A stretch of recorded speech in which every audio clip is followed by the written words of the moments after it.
On en est rendu à l'Évangile de Luc, le chapitre 1, les versets 67 maintenant jusqu'à 75.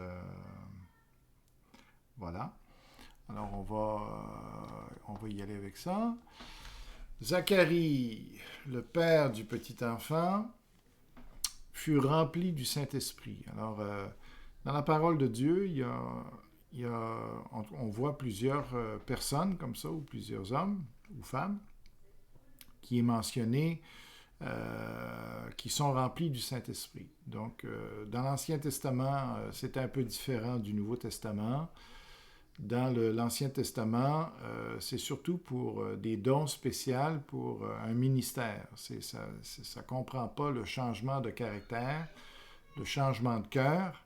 Tandis que dans le Nouveau Testament, quand ça dit qu'on est rempli du Saint-Esprit, c'est pas juste qu'on a des dons spéciaux pour l'Évangile, pour l'Église, c'est ça, le royaume de Dieu. Mais ça comprend aussi le fait d'être complètement transformé par le Saint-Esprit. Donc la plénitude, en fin de compte, la plénitude dans le Nouveau Testament ou dans la Nouvelle Alliance qui nous concerne, elle va beaucoup plus loin que celle de l'Ancien Testament. Alors ici, être rempli du Saint-Esprit, ça veut dire que Zacharie finalement a été équipé par Dieu pour parler de la part de Dieu. Donc c'est une plénitude pour la parole. Puis c'est pour ça qu'il dit ensuite, il se mit à prophétiser en ces termes. La prophétie, c'est de pouvoir parler au nom de Dieu, de recevoir des paroles de Dieu et de dire ce que Dieu va faire. Alors ça dit ici, voilà ce que Dieu voulait qu'il dise. Loué soit le Seigneur, le Dieu du peuple d'Israël, parce qu'il est intervenu en faveur de son peuple et l'a délivré.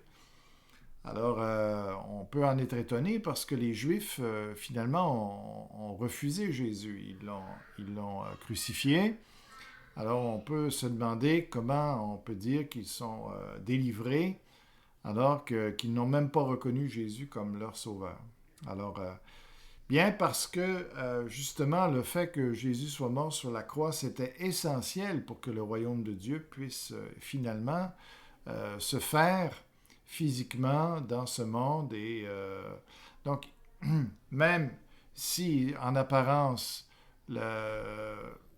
la venue de Jésus peut être vue par les Juifs comme un échec, ici Dieu est en train de dire qu'en fin de compte, l'élément le plus important pour la délivrance d'Israël, donc le peuple juif lui-même, devait passer par la crucifixion de Jésus, alors pour qu'il enlève les péchés.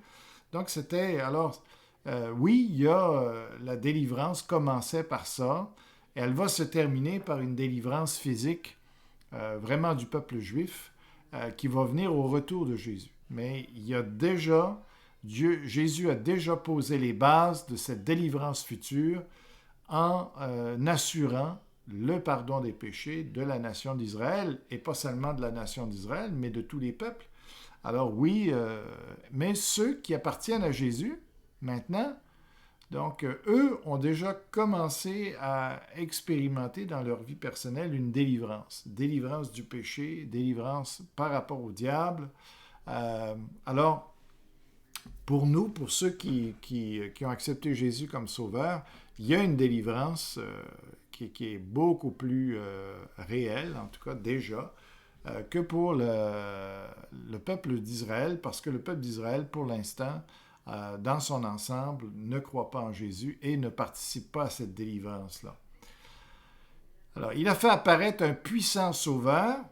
Hein? On ne réalise pas encore pleinement toute la puissance de Jésus, mais il y a une puissance qui déjà se manifeste dans ceux qui l'acceptent comme sauveur, une délivrance du péché, un cœur transformé, une délivrance de tous les esclavages, de la drogue, etc.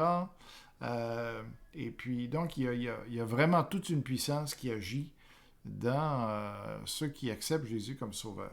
Et évidemment, ici, c'est vu aussi dans la perspective où Jésus va revenir et il va libérer le peuple d'Israël d'une façon très spectaculaire à ce moment-là. Mais, alors, c'est déjà envisagé par ces versets-là. Donc, il a fait apparaître un puissant sauveur pour nous parmi les descendants du roi David, son serviteur. Donc, on sait que Jésus vient du roi David, à qui Dieu avait promis le Messie, le sauveur de l'humanité. C'est ce qu'il avait annoncé depuis longtemps par ses saints prophètes. Donc, tout l'Ancien Testament parle de la venue de ce sauveur-là. Il avait promis qu'il nous délivrerait de nos ennemis et du pouvoir de tous ceux qui nous veulent du mal. Ça va être vrai quand Jésus va revenir pour les Juifs, pour la nation entière juive, mais c'est déjà le cas pour ceux qui croient en Jésus-Christ comme leur sauveur. Alors on goûte déjà à cette victoire sur nos ennemis, sur le diable, sur le péché, sur notre vieille nature. Il a manifesté sa bonté envers nos ancêtres, n'a pas oublié sa sainte alliance. Donc là, on parle de l'Ancien Testament, les promesses à Abraham, à Moïse et tous les autres. En effet, Dieu avait fait serment à Abraham, notre ancêtre, de nous libérer du pouvoir des ennemis et de nous permettre ainsi de le servir sans peur. Ce qui s'en vient pour les Juifs quand Jésus va revenir. Pour que nous soyons saints et justes devant lui tous les jours de notre vie. Alors, ça va être vrai pour les Juifs au retour de Jésus, mais c'est déjà vrai pour ceux qui l'ont reconnu comme leur sauveur déjà, parce que Dieu agit dans nos cœurs. Alors, voilà pour la lecture et l'explication de cette fois-ci.